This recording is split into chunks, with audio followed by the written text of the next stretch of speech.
हाँ, तो आज स्टूडेंट ध्यान दें।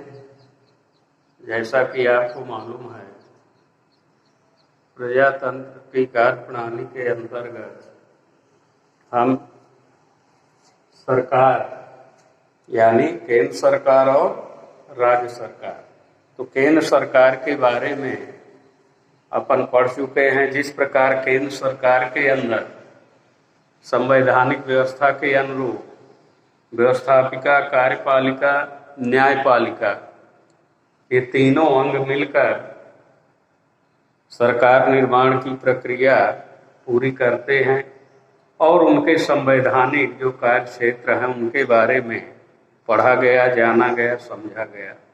अब आज यहाँ अपन राज्य प्रशासन, राज्य का प्रशासन यानी राज्य सरकार, क्योंकि हमारे देश में दोहरी शासन व्यवस्था, केंद्र सरकार और राज्य सरकार। तो ठीक अब उसी प्रकार से हम राज्य सरकार के बारे में पढ़ेंगे, राज्य का प्रशासन। तो यहाँ भी सरकार के रूप में संवैधानिक व्यवस्था के अनुरूप व्यवस्थापिका, कार्यपालिका और न्यायपालिका, तीन अंगों के रूप में राज्य के अंदर भी व्यवस्था की गई है। तो आइए जाने राज्य सरकार या राज्य का प्रशासन क्या होता है। यानी भारत देश के अंदर अपने जितने भी राज्य हैं तो सभी राज्यों के अंदर राज्य सरकार का गठन होगा या इसका गठन किया जाता है। तो इस प्रकार संघीय शासन व्यवस्था के अंतर्गत केंद्र सरकार की भांति संघीय शासन व्यवस्था के अंदर जैसे केंद्र सरकार, उसी प्रकार उसी भांति राज्यों में राज्य सरकार की व्यवस्था की गई है, यानी इसका विधिवत गठन किया गया है। तो इस प्रकार राज्य सरकार के अंदर देखें, विधानमंडल व्यवस्थापिका के रूप में अब अध्ययन समझें। विधान मंडल जिसे हम केंद्र सरकार में व्यवस्थापिका कहते थे, तो विधानमंडल संविधान के अनुसार प्रत्येक राज्य में एक विधानमंडल होगा। कुछ राज्यों में इसी विधानमंडल के अंतर्गत द्विसदनी व्यवस्था है, यानी द्विसदनी विधान है, विधानमंडल है। तो उसके अंतर्गत विधानसभा यानी विधानमंडल या विधान परिषद, ये दो सदन है। विधानमंडल अर्थात विधानसभा और दूसरा सदन है विधान परिषद। हमारे कई राज्यों में दोनों सदनों की व्यवस्था जो है की गई है, पर यह कोई बाध्यकारी राज्यों के अंदर नहीं है। यदि वो एक सदनी विधानसभा के रूप में भी सरकार गठन करते हैं तो इसकी भी संवैधानिक व्यवस्था की गई है। पर हमारे मध्य प्रदेश में केवल एक सदनी व्यवस्था है, यानी विधानसभा, केवल विधानसभा है। तो इस प्रकार से यह व्यवस्था जो है संवैधानिक व्यवस्था के अनुसार ये पूरी प्रक्रिया को अपनाया गया है। अब आगे हम जानेंगे, समझेंगे विधानसभा का गठन। मध्य प्रदेश के परिप्रेक्ष्य में विधानसभा या अन्य राज्यों में जहां इस प्रकार की राज्य सरकार के रूप में सरकार बनती है या उसका गठन होता है, तो कैसे व्यवस्था दी गई है उसको हम पढ़ेंगे, जानेंगे और समझेंगे। तो विधानसभा का गठन, तो विधानसभा का गठन के अंतर्गत यह व्यवस्था की गई है कि कम से कम किसी राज्य में 500 या कम से कम 60 सदस्य होना चाहिए। यानी विधानसभा संख्या जो है अधिकतम 500 और कम से कम 60 सदस्य संख्या होनी चाहिए। परंतु सिक्किम, मिजोरम, गोवा, अरुणाचल प्रदेश ये अपवाद हैं, यानी ये छोटे राज्य हैं जहां विधानसभा सदस्य संख्या जो है 60 से भी कम है। अब आगे बात करते हैं मध्य प्रदेश विधानसभा के गठन और स्थान आरक्षण की। तो मध्य प्रदेश विधानसभा के अंतर्गत जो सदस्यों की कुल संख्या है वो 230 है।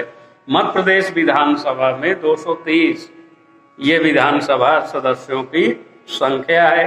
तो इस प्रकार राज्यों की विधानसभाओं में अनुसूचित जाति, अनुसूचित जनजाति, पिछड़ा वर्ग आदि के सदस्यों के लिए भी नियमानुसार पद आरक्षित किए गए हैं, यानी सदस्य संख्या नियुक्त किए जाती है उसके जातिगत आधार पर।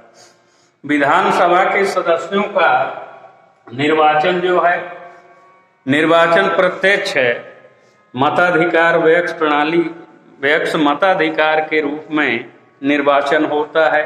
जैसा कि आप भी सुनते जानते हैं, हमारे पार्टी लेवल पर यानी जो दल हैं वो अपने अपने उम्मीदवार खड़ा करते हैं, और जिस पार्टी दल के उम्मीदवार को सबसे ज़्यादा सदस्य विजयी होते हैं तो वही पार्टी जो है अपना सरकार बनाने का कार्य करती है।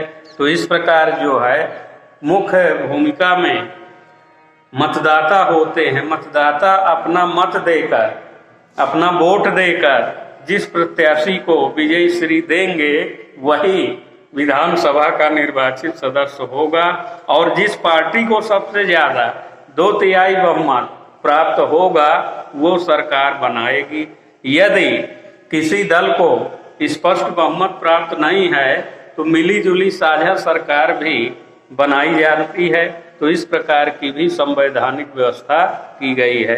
अब आगे देखें, जब मतदाता सरकार के रूप में महत्वपूर्ण कड़ी के रूप में जाने जाते हैं, उनका महत्व है, तो यह जान लेना आवश्यक है कि मतदाताओं की योग्यता क्या होनी चाहिए। तो मतदाता ऐसा कोई भी महिला पुरुष जिसकी उम्र 18 वर्ष या उससे अधिक हो जाती है वह वोट डालने का अधिकार प्राप्त कर लेता है। मतदाता उसी प्रदेश का होना चाहिए और उसका मतदाता सूची में नाम दर्ज होना चाहिए। न्यायालय के समक्ष जो है किसी प्रकार का कोई आपराधिक मामला दर्ज नहीं होना चाहिए। तो इस प्रकार से साफ स्वच्छ छवि वाला मतदाता अपने निर्वाचन नियमावली नामावली के आधार पर यदि उसका नाम दर्ज है तो वह अपने क्षेत्र के प्रतिनिधि का निर्वाचन में अपना मतदान कर सकता है। इसी प्रकार प्रत्याशियों की, उम्मीदवारों की भी योग्यता बतलाई गई है। यदि कोई विधानसभा सदस्य उम्मीदवार के रूप में आता है, खड़ा होता है अपने सदस्य के रूप में, तो वह भारत का नागरिक हो, साथ ही उसी प्रदेश का रहने वाला हो और उसकी उम्र 25 वर्ष, कम से कम उसकी उम्र 25 या उससे अधिक होनी चाहिए। सरकार के किसी भी लाभ के, सरकारी लाभ के पद पर ना हो, पागल दिवालिया घोषित न किया गया हो, उसके खिलाफ कोई आपराधिक मामले दर्ज ना हो, ऐसे साफ स्वच्छ छवि वाला लोकप्रिय व्यक्ति इसका उम्मीदवार हो सकता है और निर्वाचित होने पर वह विधायक या विधानसभा सदस्य नियुक्त हो जाता है। कार्यकाल जो है, एक विधानसभा का कार्यकाल 5 वर्ष का होता है, यानी एक सरकार जो है 5 वर्ष के लिए चुनी जाती है और इसके बाद नई सरकार की प्रक्रिया फिर शुरू होती है। तो इस प्रकार पूरी विधानसभा का कार्यकाल जो है 5 वर्ष का होता है। विधानसभा के जो अधिकार हैं, विधानसभा के सदस्य अपने बीच में से ही जो निर्वाचित सदस्य हैं एक अध्यक्ष और एक उपाध्यक्ष का चुनाव करते हैं। तो वास्तव में जो सत्ता पक्ष विधानसभा का दल होगा उसी में से एक सदस्य अध्यक्ष के रूप में नियुक्त कर लिया जाता है। तो इस प्रकार से यह राज्य सरकार के संवैधानिक व्यवस्था अनुसार जो गठन की जो प्रक्रिया है वो बताई गई, किस प्रकार से विधानसभा का गठन होता है, यानी राज्य की सरकार का गठन होता है। अब आगे देखेंगे, आगे विधानसभा की शक्तियां, विधानसभा की शक्तियां, ठीक। तो विधानसभा की शक्तियों में विधि निर्माण का कार्य यानी विधायी शक्ति, राजसूची एवं समवर्ती सूची के सभी विषयों पर विधानसभा को यह अधिकार प्राप्त है। कोई भी राज्य से संबंधित आवश्यकता अनुसार कोई नियम कानून बनाने का अधिकार प्राप्त है। तो इस प्रकार से राज्य सरकार को विधानसभा को कार्य करने के अंतर्गत कानून बनाने का भी ये महत्वपूर्ण अधिकार प्राप्त है। इसी प्रकार कार्यपालिका संबंधी कार्य, क्योंकि वास्तविक कार्यपालिका राज्य विधानसभा ही होती है यानी राज्य सरकार ही होती है, तो राज्यपाल के, हालांकि राज्य में कार्यपालिका बनाम राज्यपाल, पर राज्यपाल के साथ साथ विधानसभा और विधानसभा के अंदर सरकार के अंदर मंत्रिपरिषद जो होती है, राज्य मंत्रिमंडल होता है, वो भी महत्वपूर्ण कार्यपालिका के अंतर्गत आता है।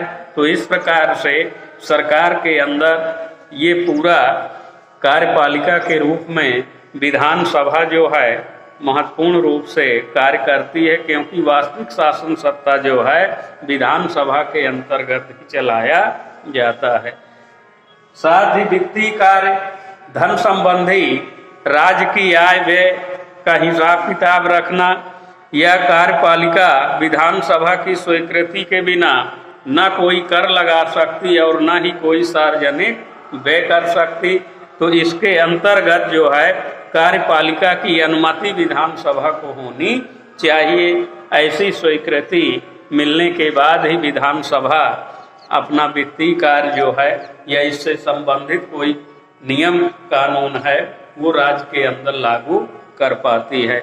तो इस प्रकार से राज्य विधान मंडल या विधान परिषद या सरकार के अंतर्गत इस प्रकार से कार्य किए जाते हैं। विधानसभा के निर्वाचित सदस्य राष्ट्रपति के चुनाव में भाग लेते हैं, क्योंकि राज्य विधान मंडलों से निर्वाचित सदस्य जो हैं राष्ट्रपति की निर्वाचन प्रक्रिया में अपना मत देते हैं।